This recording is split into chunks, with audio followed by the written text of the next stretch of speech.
Good evening and welcome to Works in Process at the Guggenheim. I'm Caroline Cronson, producer of special events, and on behalf of Works in Process, would like to say how delighted we are to be helping American Ballet Theatre celebrate their 75th anniversary. Before I introduce our fantastic moderator, I'd like to spend a moment thanking, I think, the two men that made this happen, Dennis Walters and Clinton Luckett. They have worked so hard on making really what is a 3-act ballet. Tonight is sadly our final evening with ABT, but you will get a chance to meet the extraordinary cast and the wonderful panelists after the show upstairs in the rotunda. So, let me introduce John Meehan, former principal dancer and head of ABT Studio Company, current professor at Vassar College and chair of the Vassar Dance Program, who will help us celebrate ABT's latest 25 years. John Meehan. Thank you, Caroline. Thank you, Caroline, and welcome to part 3 of our in-depth look at American Ballet Theatre. We've looked at 25 years in each program, and tonight we look at the last 25 years of American Ballet Theatre. We're going to meet some fabulous people, and we're going to see some wonderful dancing. And we're going to start the evening by seeing the diamond, gold, silver, and fairy excerpts from the new production of Sleeping Beauty, which will premiere at the Met this spring. We're going to see Skylar Brandt, Brittany DeGrofft, Lauren Post, and Paulina Waski with Emily Wong at the piano.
So my first panelist tonight is somebody who has been at ABT for every one of those the last 25 years. Sadly, it's her last year as a dancer with the company. She's a wonderful ballerina, so much beloved by anybody who goes to see the company. Miss Julie Kent. Julie.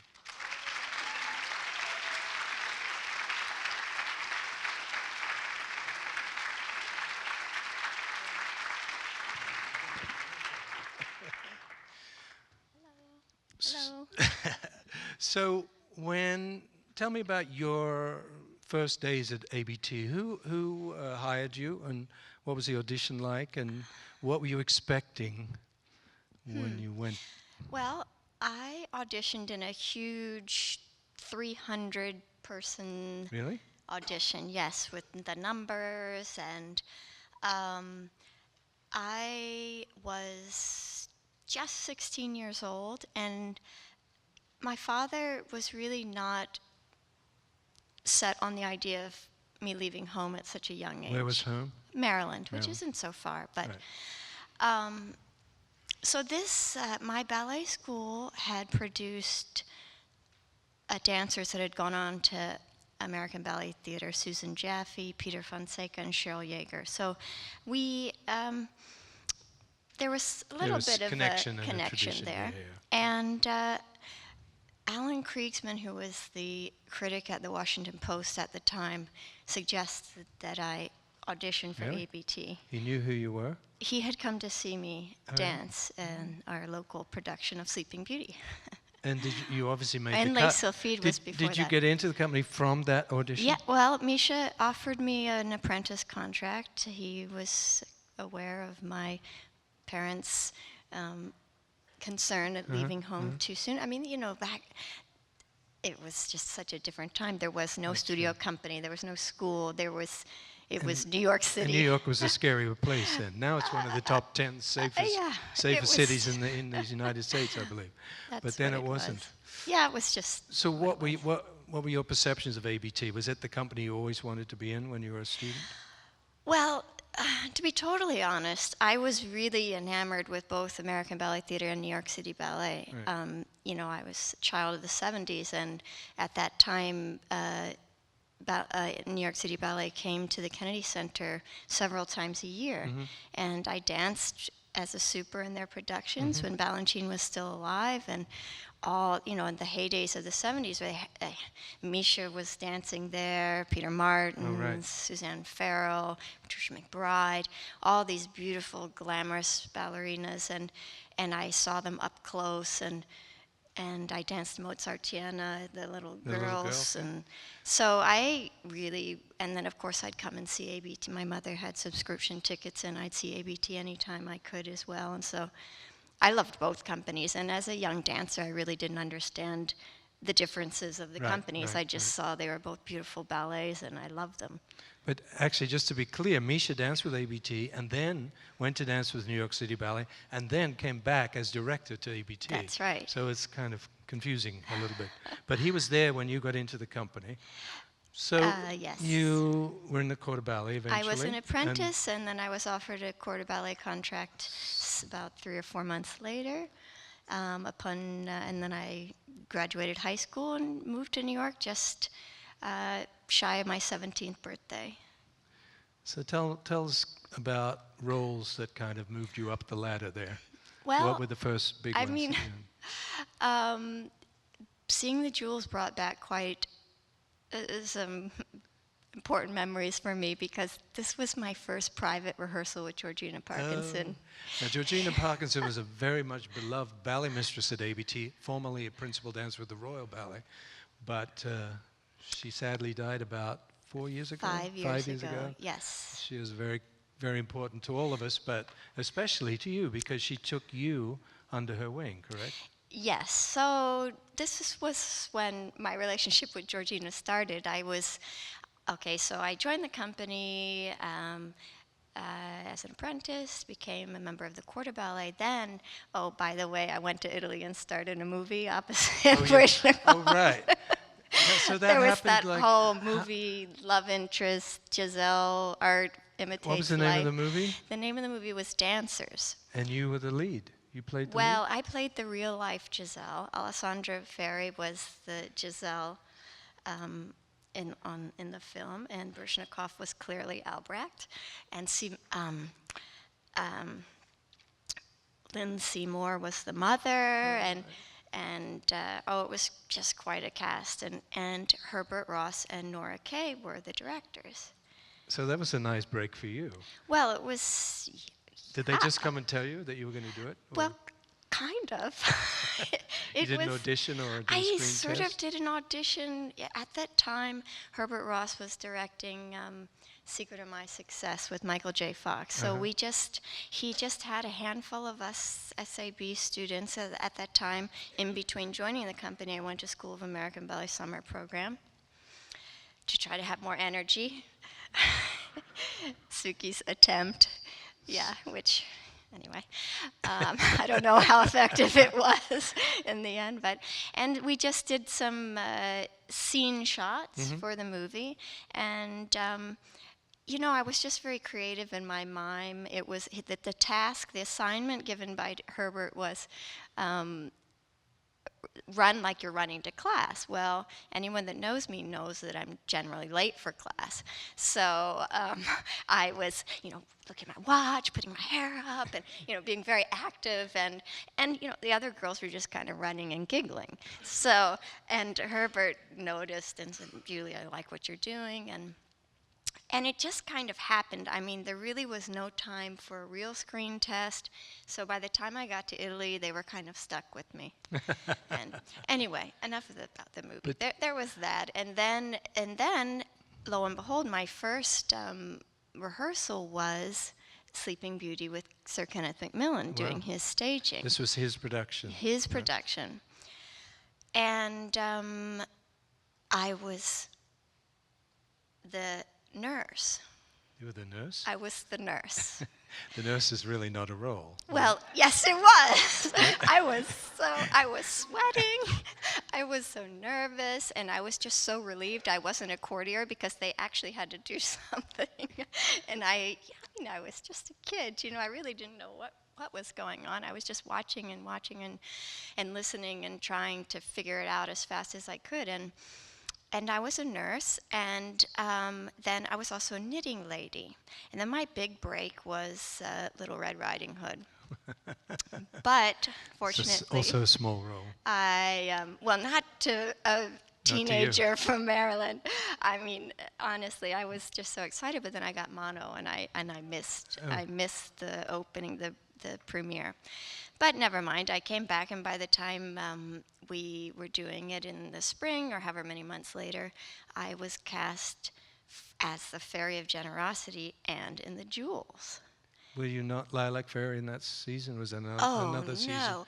I could barely dance, John. Really? I mean, I was really green, in the greenest sense of green.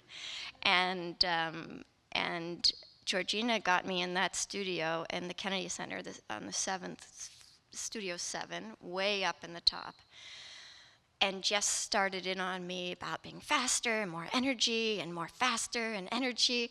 And I just started hyperventilating. Everything shut in my throat, and I couldn't breathe. And she's like, "Are you breathing, darling? Are you breathing?" I was like, and it just sort of was this big hyperventilation anxiety attack because she was really, really just trying to get something out of me. So anyway, I think that was a pivotal moment. Well, How did your fairy variation go? Were you good? Well, I went, whoa. And Misha and Alex and Leslie, my friends, they were all in the wings watching me, and I heard this big gasp as I sort of turned the corner on my first plie. Anyway, yeah, but the rest was fine. I mean, it was fine. It wasn't revolutionary, that's for sure. I mean. So what kind of repertoire was in the company at the time, and who were the people you were looking up to? Who were the Well, stars? the rep, so that year, it was Pillar of Fire, the first ballet, the first rep ballet that I learned, and Tudor was still alive, and that was, again, just big eyes and trying to hear what he said. He was a very old man, and trying to understand what was happening and just the whole tense dynamic of everything. So it was Pillar of Fire. And then the next year, Misha brought in Gaieté Parisienne with Lorca Messine and the French designer Lacroix. Pierre Lacroix costumes. Christian Lacroix brought in these fancy designs. And what else did we do? Sleeping Beauty stayed in the Sleeping Beauty was there. And going on. Yeah, and so it was just the dancers. Well, it was Susan Jaffe, Amanda McCarrow, Martine Van Hamel, Cynthia Gregory. Natasha was still dancing, Natasha Makarova. Alessandra Ferry, and Kevin McKenzie, Ross Stretton, Danila Radorovich, Victor Barbie. It was greatest. We're going to put the story on hold, and we're going to travel forward in time. Yes. To see, we're going to see a pas de deux from the end of the first act of Othello. Othello. Fast forward quite a few years, like 20. Yeah. And you'll tell us, because you actually danced in this ballet. I was in the... You're still dancing in this ballet. Yes, I am, and I was there for the whole creative process. We're going to see the duet between Iago and Emilia.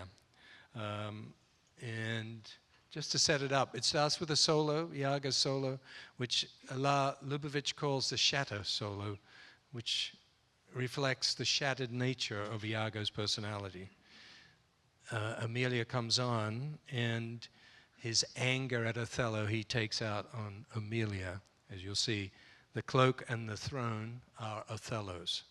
So let's look at this duet from Othello with who we got. We have our wonderful Veronika Part and Corey Stearns.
So this is the full-length ballet Othello, choreographed by La Lubavitch. Interesting in that it was the first ballet, three-act ballet with a commissioned score by Elliot Goldenthal and a commissioned choreography, new sets and costumes. It was a big deal for American Ballet Theatre. And you danced this? I did. I was there were two casts of Othello and Desdemona, and I was with Keith Roberts. And then the other cast was Desmond Richardson and Sandy Brown. Yeah. So it was a very exciting time, but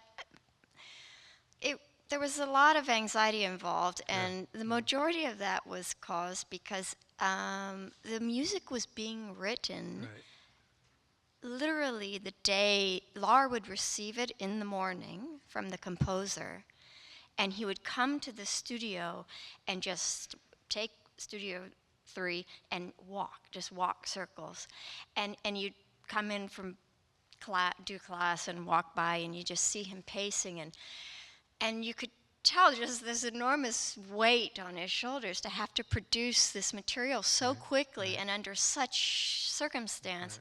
And so, but it was beautiful, and I had really not that much experience with his vocabulary, and thank God I had Keith as Othello, because Keith is really, really gifted in many ways, but among his great talents is he can learn choreography and remember it almost instantly. And so, he just would swoop me up and make these shapes, and I didn't even really know what was happening. I just tried to have to remember what the steps were, and then if I didn't, Keith would say, "Oh, you just do this, and let me do it." I said, "Okay." So it was a wonderful time for me just to grow, stretch my wings a bit, and it really exciting for the company and at many levels, and it really, and I'm just so proud we're doing it all these years later, and enjoy dancing it even more. And the ballet is kind of like wine; it's getting better, I think. I think also Lar's work at ABT, over all these years, the dancers are much more familiar and just more familiar with more contemporary work in general than we were in '97. I don't know when was this created. Yes, sorry, I don't have that committed to memory. I think it was later than '97 because was it? It was probably around 2000. But okay. I should know exactly.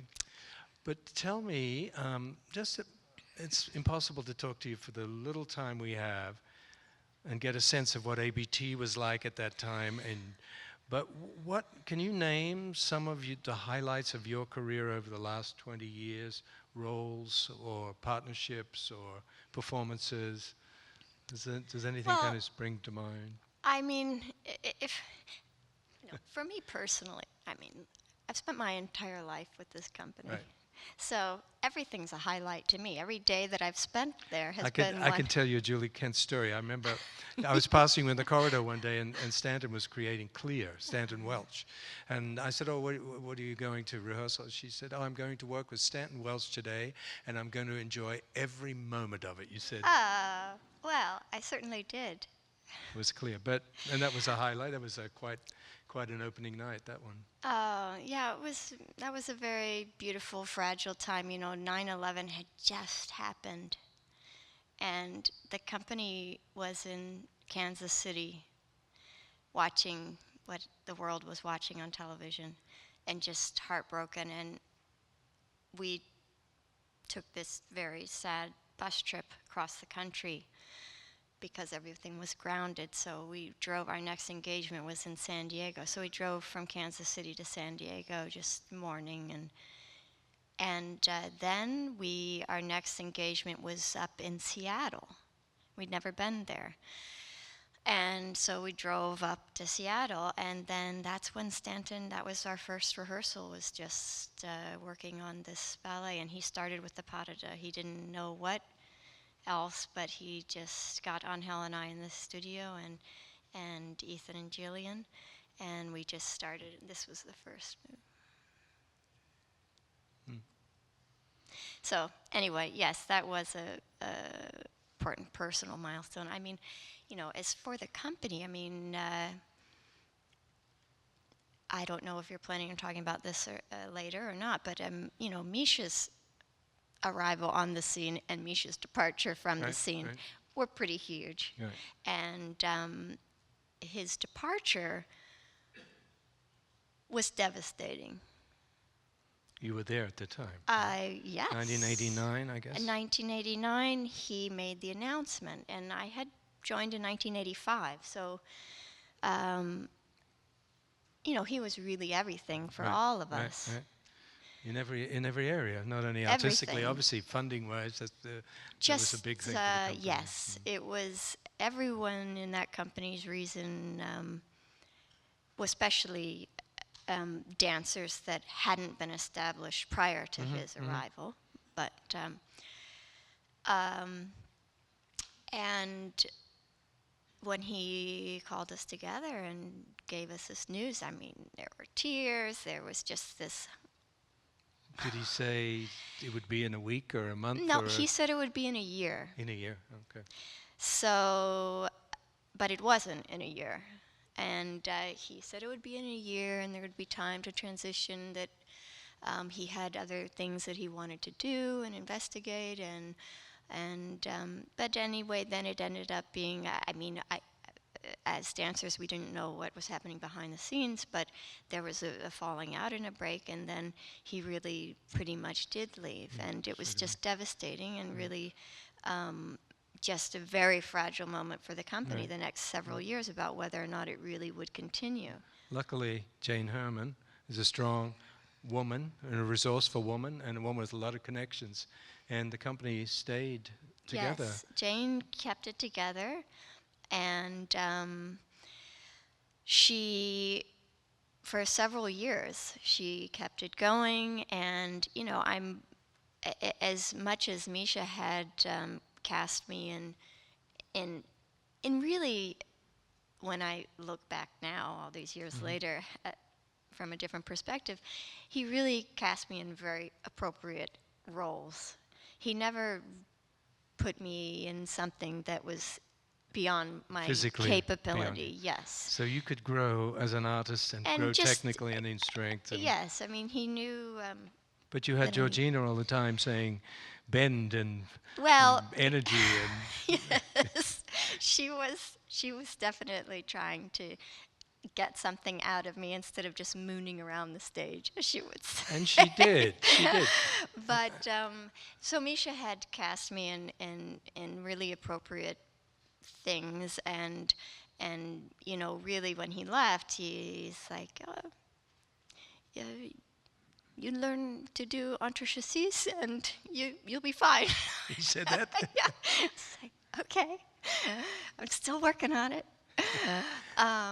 But when Jane came on the scene, I mean, she's the one that cast me in Giselle and Romeo and Juliet, and she pushed you. Georgina, of course, was encouraging her to do so, but it was under her directorship that I actually had my two big premieres a week apart at the Met.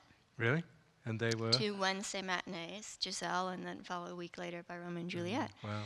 And I would probably imagine there's someone in this audience that was there for both. Really? Because you know how wonderful ballet fans in New York are. Right, very devoted. You also had an affinity for the British choreography. You did it really wonderfully, especially Ashton. I think I've danced pretty much every Ashton ballet that's been in ABT's rep, with the exception of La Femelle Gardée, which I have just adored watching, and is the ballet I fell in love with Julian Murphy in, because she was just so perfect and charming and wonderful. You did Cinderella. Cinderella, did you do Les Rendezvous, Birthday Offering, well, I mean, The Dream, Month in the Country. Wow. Our Ashton rep isn't that vast, unfortunately. But Les Rendezvous, those 4 little girls. That was, I did that, loved it. All those seasons going off stage. Listen, we're going to see a little bit of the fairy godmother variation from Cinderella. Oh, I love that. That was created, well, that was when he revived it, Georgina, that was Georgina Right, Parkinson's Georgina's role. role. And it's glorious, and I just see her every time I watch it. And I want to thank you for being here. You're a wonderful, great, stunning American ballerina. We're going to miss you so much. Oh, I'm going to miss you all When very is your much. last performance? What's the date? My farewell is June 20th. And the role? Back where I started, Romeo and Juliet. Wow. Yeah. We'll be there. So, thanks, John. Thank you so you, much. everyone. Thank you, Julie Kent. So we're going to see the fairy godmother variation from Cinderella, danced by Devon Teuscher.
By the way, Othello was premiered in 1997, so Julie was dead on.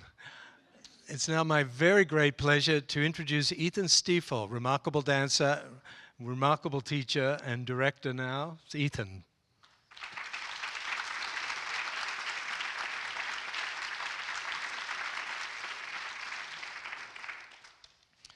So your journey to ABT as a young man was kind of circuitous, right? I don't know what that word means, but it was I guess around it was the world. unusual. You went around the world, yeah. Even after having been a dean, go figure. Yeah, I was at School of American Ballet, Right, and, which is a school for New York City Ballet. and you know, was quite happy there, but had always seen American Ballet Theater when I was growing up in the Midwest, obviously because they were touring more and they came to either Minneapolis or Chicago. So always had an interest in the back of my mind or in my heart in terms of American Ballet Theater. And at that time, Misha had just started the School of Classical Ballet. Oh, right. And so He started his own school here in New York, right? And so you know, loved my teachers at School of American Ballet, Stanley Williams and Crammy, Andrei Kramarevsky. But in the summer, felt it was good to mix it up and, get a different experience and so on. And Misha being my idol seemed like a great thing to go there. And he actually was teaching us and coaching us as well. So I did that. And I decided, well, you know what, the second time I went back, the second summer, that I wanted to kind of pursue going to dance with American Ballet Theater. So I decided to stay for the year-long program. Right. And I think it was the first week that we had started up that Jane Herman came in and essentially said, sorry to inform you that Mikhail Baryshnikov has just resigned and is no longer working with American Ballet Theater. So with my tail between my legs, I scurried back to School of American Ballet, and got to say I was really, really fortunate that Peter was very understanding and generous, Peter Martins, and basically a week later I was in the company. He offered me a job with New York City Ballet. How long were you in City Ballet? I was with New York City Ballet for 6 years. And then you went to Europe, right? Well, the transition to joining American Ballet Theater was one where as I said, in my heart, I always wanted to dance the full-length repertoire, the Albrechts, the Siegfrieds, right. Basilias, etc. And had a little conversation with Peter Martins and said, hey man, I'm really happy at the New York City Ballet, and it was a great place to start my career, no doubt, but I'm kind of getting the itch to, broaden my horizons and try and take on some of these other roles. I was, I think, about 23, 24 at the time. And I said, would it be possible if something came up that I could go and do some guest work and performances? Because I was getting a few offers here and there. And he said, well, let me think about it. And I guess a couple months later, we had another discussion. And he said, actually, I've thought about it, and just want to say that if you want to dance with the New York City Ballet, then you need to be in the New York City Ballet. You need to be here. And, respect. He was the boss, and I get where he's coming from as an AD. And I said, well, hopefully then you can respect that I'm going to take a risk and actually try and, work with some other companies that have that repertoire. And at the time, I had no job. So long story short, I got a call at the New York State Theater on the 3rd floor. I was still in the dressing room, even though I was a principal dancer with the Corps de Ballet and the soloists, with all my friends and so on, from Michael Kaiser. Oh, yeah? And he said, hey, I don't know what you think about this, but we'd be interested in you coming to guest with American Ballet Theater for the Met season, which was a year later in 1997, almost exactly a year. And he said, I don't know where you're at, and of course your obligations with New York City Ballet. And I was like, well, funny enough, nobody knew this at the time because it hadn't been announced. And I said, yeah, I'm happy that you gave me a call. And so I went to Europe, basically working in Zurich with the Zurich Ballet for about 9 or 10 months, because again it was almost exactly a year from the spring of '96 to the spring of '97. Wow, how about that? Yeah. Now at this time, Julio Boca, was he at American Ballet Theater? Was he dancing there? Yeah, Julio Boca was there. Angel was already there. Vladimir had just joined. Jose Manuel. He was there also, too. So you were the last of the great time of male dancers. You were the last one to join the roster? Yeah, I guess so. I mean, certainly it was, besides American Ballet Theater and the repertoire and all of the dancers and the people working there, choreographers, etc., to be a part of the company at that time, and to be a colleague and to dance alongside those great men and those great artists was inspiring, and certainly was something that I learned a lot from. Wow. Yeah, it must have been. I mean, it was certainly special for all of us, and I think we kind of took it for granted a bit that you were all there. 5 unbelievable male dancers. And the first day that I joined American Ballet Theater, I walked into class, and you were the teacher. Oh, I was the teacher? You were the guy teaching, so... Did you stay to the end? Here we are. Did you stay to the end? That's I did. Good. I did. Well, talking about teaching, you've now developed. You've stopped dancing. You were the Dean of Dance at the North Carolina School of the Arts. Yeah. You were then the Artistic Director of the Royal New Zealand Ballet, which took about a risk. Take yourself halfway around the world for a number of years.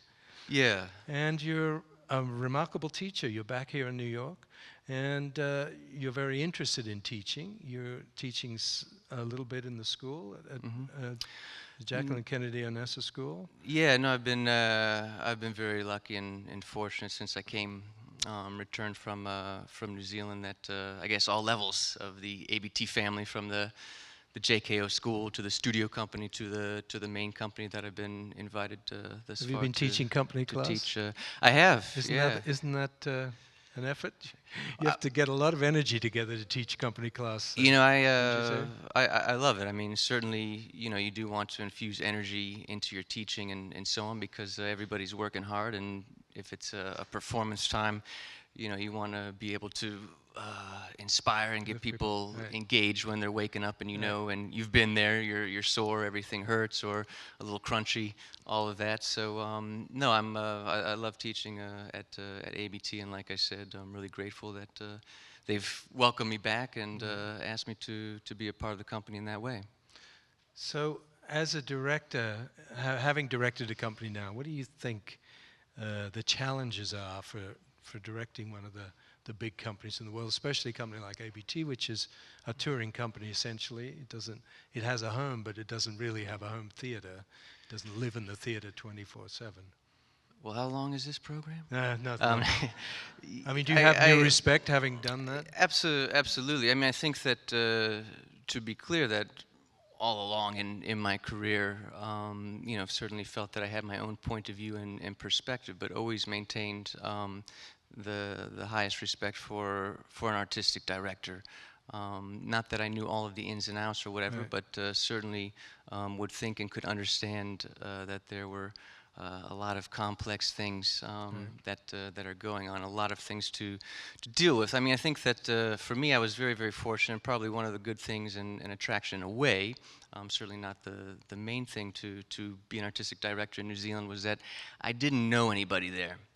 And I feel that one of the hardest things, even with that for me, was that I was still dancing, but you know, you go from being quote unquote one of the boys, or you know, from being a dancer, and then you realize that you're making those decisions that you know, are going to affect people's lives, either in a really positive way or going to be very, you know, upsetting. So I think that that was something difficult for me. Especially because I was in a country that I didn't know anybody, where you have those friendships and those bonds, and you can't really, you know, you can be caring and nurturing, and you should be sensitive and so on as an artistic director, but you know, you have to maintain a little bit of professional objectivity. And if I had, you know, kind of leapt into that with the company that I had, you know, kind of just been dancing with, or whatever, had a relationship with, I think that would have been a whole other thing. So I found that difficult, though, to be kind of one of the gang, and then all of a sudden, you know, you're again trying to be caring and nurturing and inspiring and accessible, but at the same time, you know, there's someone in the back of the room who doesn't like you that day because of a decision you made. You've always been interested in education. Even when I was running the studio company, you came and taught some classes. That's when you were still at the peak of your dancing career. And you're going to share with us tonight a little bit of your education, teaching, coaching abilities. You're going to work a little bit with Calvin Royal and coach him a bit. And we're going to see. You have a mic on? I've got a mic on, and just to if I could give a little bit of background and so on. Calvin Royal, he had contacted me because he had received the Annenberg Fellowship, and as part of that, he can choose to work with various people, or have you know, any different kind of experience that would be conducive to his growth and development as an artist. And I was certainly flattered that he gave me a shout and said, "Ethan, I'd like to work with you for a week." And he said, you know, here's a list of variations and so on. I said, well, that's cool. It's really about you, what you want to do and what you want to achieve. So we worked on 3 different variations, and one of them that we didn't work on too much, but was part of the mix, was the final male solo from the Peasant Pas de Deux of Giselle. And so I think that's what we're going to tackle tonight. Thank you. All right, I'll change costumes, and we're ready to go.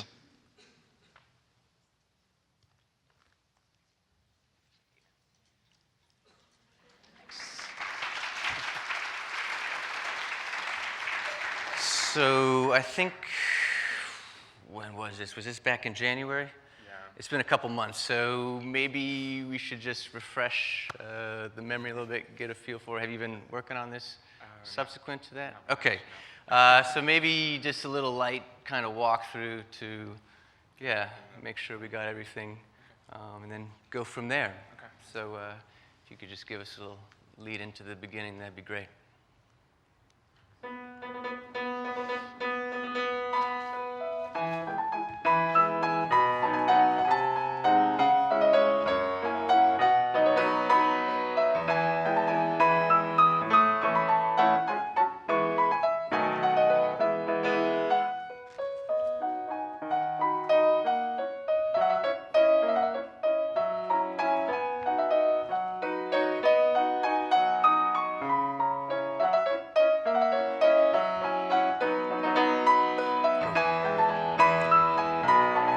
Thank you. Good. Sweet, that looks pretty clear.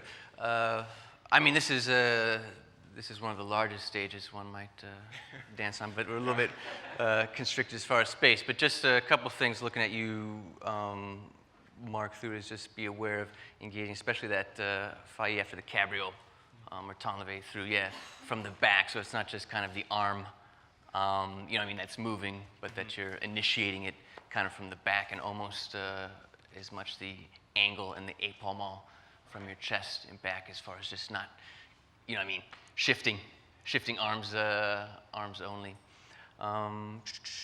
Good.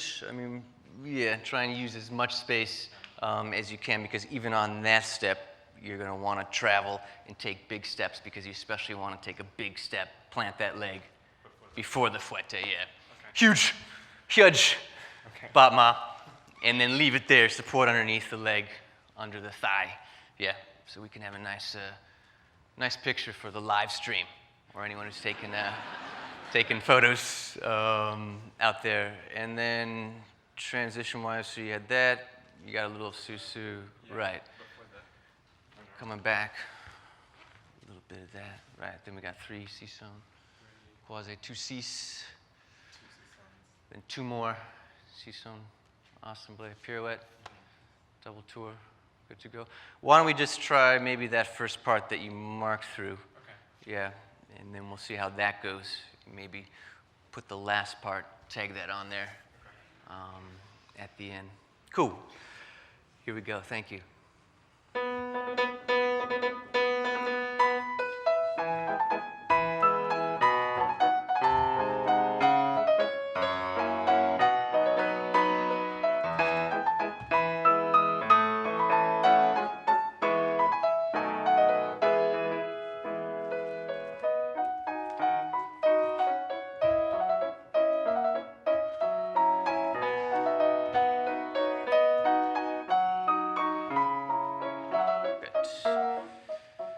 Sweet. Good. That was good. Good use of the upper body when you're in a small place to make it look more grand than the space you're dancing in. That's always good to fill that out. Good. Just again, something to offer, and even here when you have a little bit more room, just make sure that you don't take the energy kind of down after you have your entrelaissé or tour jeté, right? From there, that you don't become too kind of measured and just step, prepare, that you can still have a bit of breath, fresh air, a bit of breeze, going into that as you run into the next. Exactly. Nice. Good. Only thing then I would say to pay attention with is that was all looking good. Presentation of that foot, turnout. Bottom leg to top leg. Take that up. Keep it nice and light. Okay. So you don't make it kind of down and heavier, even though you got that down. And then, give that a little bit of accent. Then that goes even further. Up and into it. In the cabriole, just keep that coordination. That coordination of that arriving with the jump and the legs, because you're going to need to put that in place for the fouette and attitude as well. Maybe we should just listen to the second section. You can just kind of mark through that, then pick it up, and even with this, try and make a little bit, let's say, of a shape and a circle as you come around. So again, you're doing the right things. It's very purposeful, but not just kind of heading to that spot and not forgetting about the audience, but a little bit of, yeah, what is that, a crescent? Okay. Half circle, crescent kind of thing. Do you want to hear right on? Right on the dee da da dee da. Yeah. Thank you.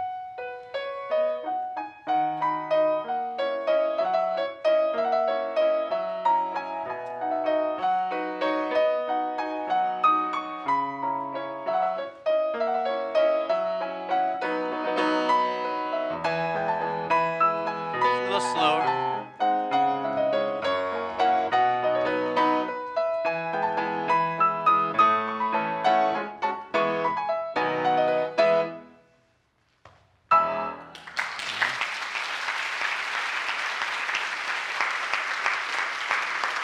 Good. Nice one. Cool. Yeah, just a little bit slower. She's got a good jump there. Good.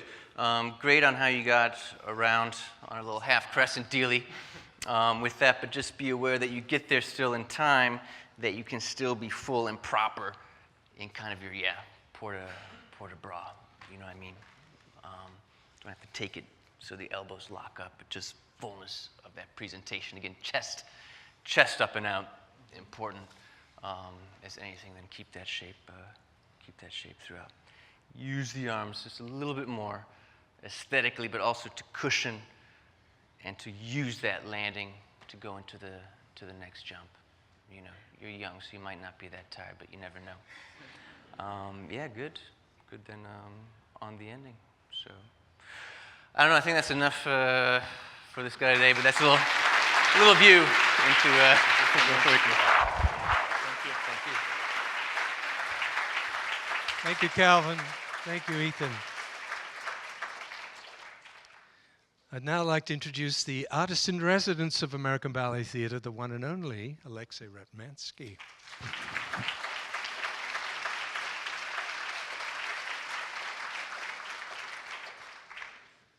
So I'm asking everybody this. So when you were a student at the Bolshoi School, what was your perception of American Ballet Theatre? Was it on the radar in your head?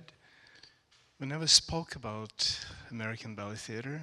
There was the only theatre that we spoke about was the Bolshoi. Sometimes the Kirov, but that was secondary. Did you see film? Not until mid-80s. I was like pre-graduation year, and Mikhail Gorbachev became a chief Communist Party official, and then he was named first president, and then everything started to loosen up, which was amazing because the books that we never heard of that were hidden on the shelves, you know, during the 70 years, and films and movies from the West, the VHS tapes with Baryshnikov, Makarova, Nureyev. There was really an amazing time. They started to just appear? Yeah, and we realized that something had happened. Yeah, that's right. We There were is amazed. another I mean, part of the world that is full of life. Right. So the films I remember, of course, Misha's Don Quixote, and then Firebird with You and Cynthia Gregory. Oh, yes. There was A Merry Widow. There was Paquita with Bujones, which was absolutely amazing. So, yeah. So here you are now, so many years later, not dancing anymore. And by the way, Alexei was an absolutely beautiful dancer. Not enough people in New York saw you. But here you are as artist in residence of American Ballet Theatre. What do you think best describes the spirit of this company?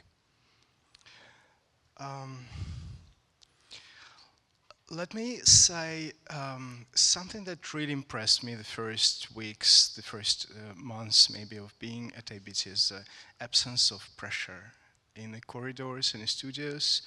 There was such a relief to be among people who are relaxed and friendly. Where had you just come from? I'm not saying there was no, there were a whole world at the Bolshoi, you know, tension and friendly feelings, everything. But Alexei had been the artistic director of the Bolshoi Ballet for how many years? 5 years. 5 years. And it was a very complicated, very political, difficult job. Everything. It was an amazing opportunity, but yes, it was really, really difficult.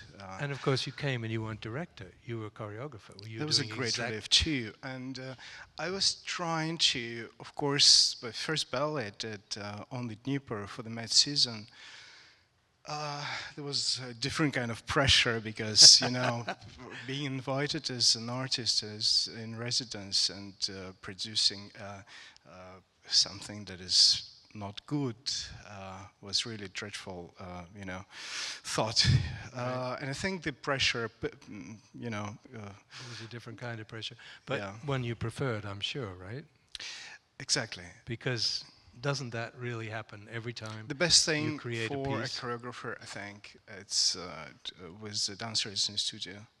Right. You do make decisions, you do criticize dancers, you want to get them better, but you have the kind of authority that they don't really question because you give them steps, you feed them. Right. And as a director, I think it's they look at you in many cases as someone who could be unfair, who can take the role away from them and could actually destroy their career. So, so as a choreographer, you're actually collaborating with them. They have to make your work look good too, so it's a different feeling, right? It's a different feeling, and what a pleasure was to discover dancers like David Hallberg or Marcelo Gomez or Herman Cornejo. Unfortunately, Ethan and Angel, they were not around at that time, already left for their own projects, and Jose Manuel, I think he was doing a little. But I got really inspired by the group when I arrived. The second piece you did for American Ballet Theatre was Seven Sonatas. That's right. And we're going to see a little duet with Veronika part and Blaine Hoven. Do you want to set this up a little bit? It was a second ballet that I did, and I think I just breathed out. And even though the process was challenging, because it was something that I haven't done before, piano ballet was only 6 people participating, all in white, but I finished, ended up loving every moment of the process. Well, it's a beautiful piece. So we're going to now see a duet from the Seven Sonatas, music by Skylar. That's right.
Beautiful.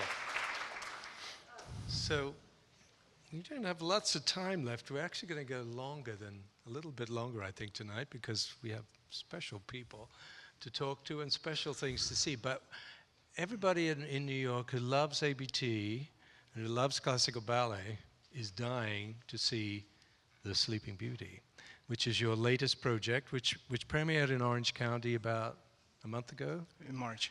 March. So tell us a little bit about the process. It was very interesting, correct?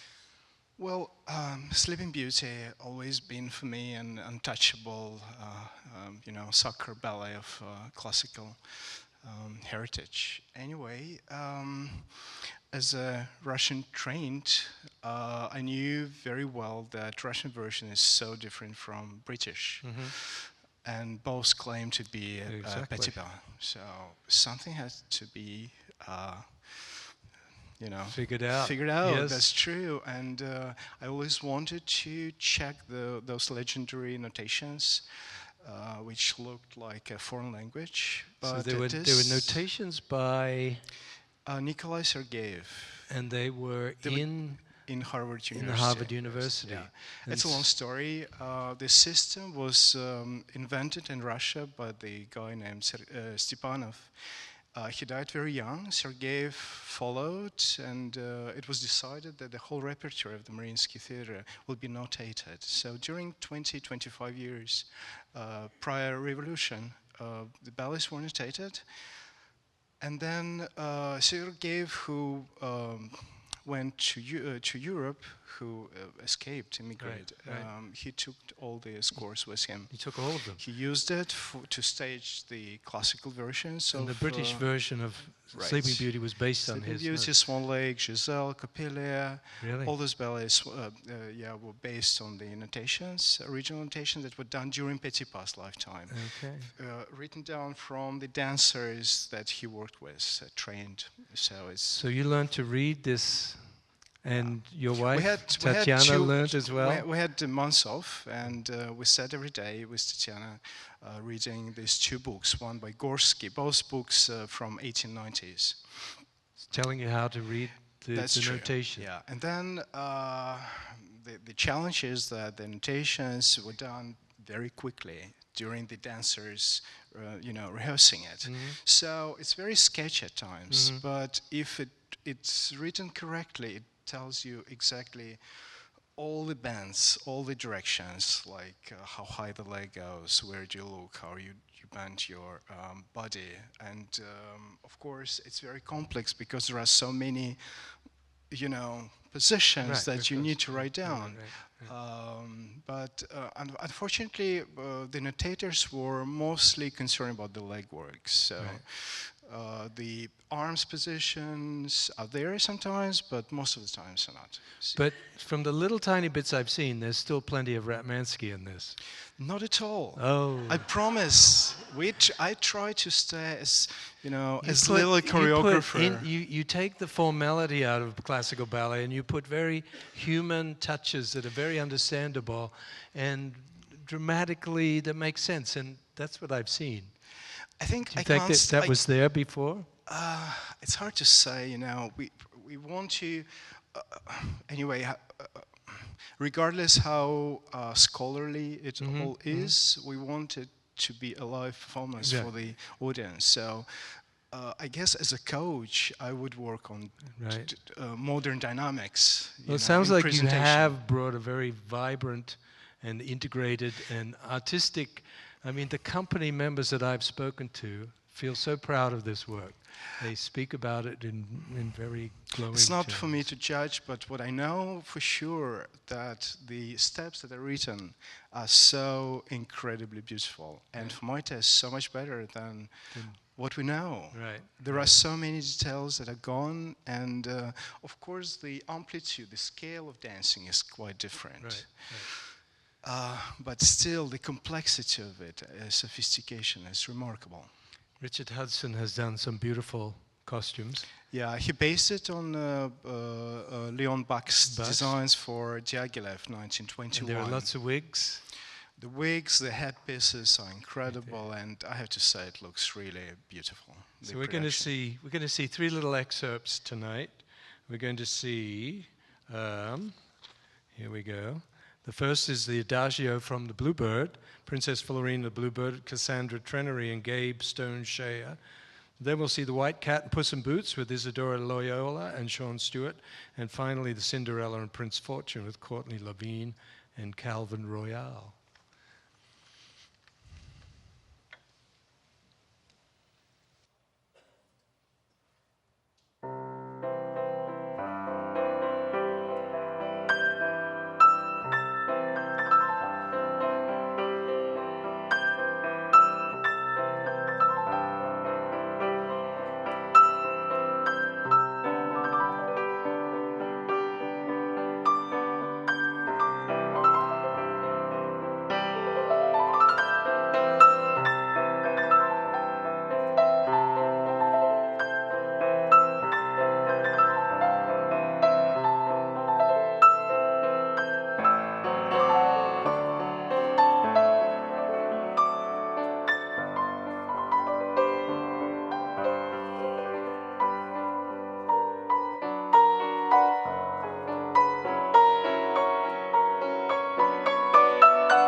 Thank you, Alexei.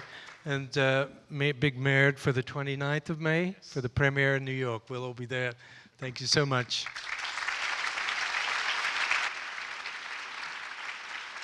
Our final guest is a remarkable premier dancer, American, perhaps one of the most famous dancers in all the world, David Hallberg.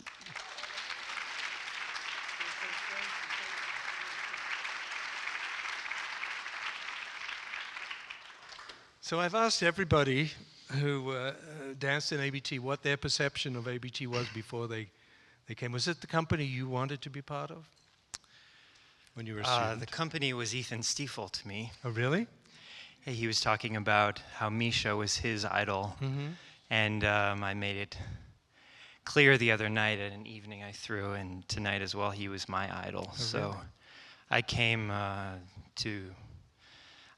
would see Ethan in the cover of Dance Magazine, and I would want to be like that. So that's part of the reason I came to ABT. Wow. Yeah. So I remember when I was running the studio company at the time, and I remember you standing in David Richardson, who was the associate director of ABT, in his office. And I think you were trying to talk him out of putting you in the studio company and go straight into the company, correct? Yes, thank you, John, yes. I always wanted to clear that up. No, but I think we both agree it was a good time it was a good thing you came to the studio. You know, I mean, I was unbelievably hungry and naive. Angel was also someone I looked up to, and he was a principal very, very young, and I thought that's exactly what I wanted and needed. I was very wrong. Right, John? Well, no. But I think you became a better principal because it didn't happen quite as fast as you wanted. I completely agree. Right. Studio Company was an enormously influential year, an amazing transition. And, you know, you go from training to be, as a student, being told what to do by very strict teachers. And then this transition is very abrupt. And Studio Company gave me the food I needed to transition. To make the transition. Yeah. Well, you know, you were born with a physique that people dream about, so it was going to happen for you. But, you know, it needed to happen in the right way, and it needed to be the highest quality. Yeah, and it took time for me to bloom, I think. I wasn't... you just had to focus inwards instead of... In the mirror? Yeah, in the mirror. You didn't want to say that, did you? I did. David had a 5-minute attention span. He would listen for 5 minutes. I still have a 5-minute attention span. He'd be looking. But the big, remember we went to Buffalo, and we had a black box to work in. Yes. We did a little residency at the university there. And there were no mirrors in the room. So we took class without mirrors. And it totally transformed not only you, but everybody. Yeah, you know. And you said to me, let's give us a really hard class today, remember? Because you weren't, it was a whole different thing. You focused internally. Yeah, yeah. Medicine, right? Yeah, right. Medicine. John has always been a father to me a little bit because it was the beginning of my career that he started directing me.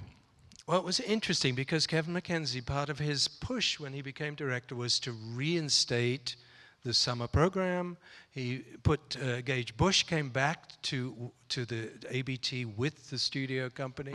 He brought me in to direct it, and there was more of an emphasis on education and bringing people up through the ranks. Yeah, and, very true, very true. But anyway, moving on, you went into the company, and it happened fairly fast for you, correct? It did. You know, I was really given, I think, the proper roles at the proper time. Right. It started with pas de trois, you know, smaller sort of supporting roles, but then things developed more and more. I mean, listen, I had a lot to learn. I had to learn how to lift a girl, partner a girl, basically learn how to handle my partner. And it was a long process at times in the studio, and a lot of ballerinas who are sitting in this room were very patient with me, Julie Kent and Jillian Murphy being two of them. Right. No, but you were very humble. You learned quickly, and you had a very open mind. I mean, and you know, now here you are, a principal dancer with two of the great companies in the world, and still as the sweetest guy, you know. That's great, and still open to learning, and that's a wonderful thing. Well, listen, it's for me, it's never over. The search, the discovery, what you can learn. Partially why I went to Bolshoi Theater was because I could learn so much from that theater. It was something I didn't know anything of, didn't have an example of, and so. And the same at ABT. I mean, I learned so much from Kevin in the studio. He really taught me how to carry myself as a principal, carrying a ballet for the whole evening, how to partner, ballerinas. He really gave me a lot, nurtured me a lot. What is very touching also about what you are doing now is that you're mentoring young dancers. You're mentoring dancers at the Jacqueline Kennedy Onassis School, which is the School for American Ballet Theater. You recently had a gala that was a mentoring gala, right? Yeah, I went. It came full circle, really. For the evening, I commissioned a world premiere by Pontus Lidberg, who's a Swedish choreographer for Studio Company. So it really gave Studio Company of this generation an opportunity to be created on and to, dance on the Koch Theater stage, which is an enormous opportunity. So, I mean, that was reason enough to do it, just to see how they developed within 3 weeks, and it's a beautiful piece, right? It's beautiful, yeah, gorgeous, gorgeous. Well, not only are you the future of American Ballet Theater, but you're also taking an interest in the school, which is the next generation. Very true. And we're going to finish our 3-part look at American Ballet Theater the way we started, the way that Lucia Chase started as many openings as she could with Les Sophies. We're going to see the young artists from the Jacqueline Kennedy Onassis School doing an excerpt from Les Sophies, and Michael Cherry is at the piano. And David Hallberg, thank you so much. Thank you.